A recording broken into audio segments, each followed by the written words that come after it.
Genesis chapter 22, the sacrifice of Isaac. After these things God tested Abraham and said to him, "Abraham."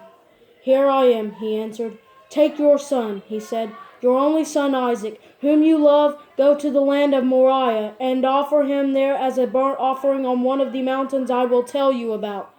So Abraham got up early in the morning, saddled his donkey, and took with him 2 of his young men and his son Isaac. He split wood for a burnt offering and set out to go to the place God had told him about. On the 3rd day, Abraham looked up and saw the place in the distance. Then Abraham said to his young men, "Stay here with the donkey. The boy and I will go over to there to worship. Then we'll come back to you." Abraham took the wood for the burnt offering and laid it on his son Isaac. In his hand he took the fire and his sacrificial knife, and the 2 of them walked on together. Then Isaac spoke to his father Abraham and said, "My father." And he replied, "Here I am, my son." Isaac said, "The fire and the wood are here, but where is the lamb for the burnt offering?" Abraham answered, "God himself will provide the lamb for the burnt offering, my son." Then the 2 of them walked on together. When they arrived at the place that God had told him about, Abraham built the altar there and arranged the wood. He bound his son Isaac and placed him on the altar on top of the wood. Then Abraham reached out and took the knife to slaughter his son. But the angel of the Lord called to him from heaven and said, "Abraham, Abraham!" He replied, "Here I am."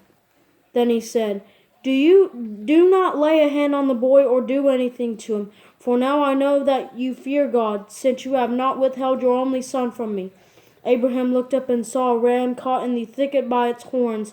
So Abraham went and took the ram and offered it as a burnt offering in place of his son.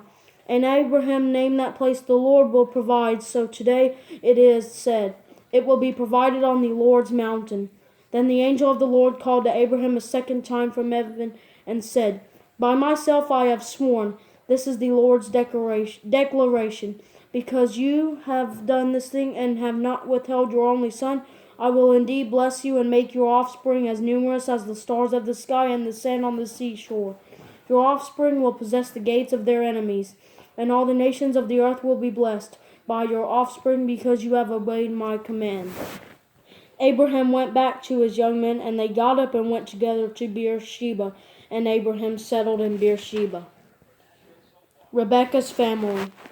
Now after these things Abraham was told, "Milcah also has borne sons to her brother Nahor, Uz his firstborn, his brother Buz, Kemuel the father of Aram, Chesed, Hazo, Pildash, Jidlaph, and Bethuel.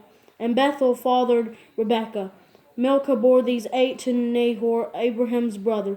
His concubine, whose name was Reumah, also bore Tabah, Gaham, Tahash, and Maacah.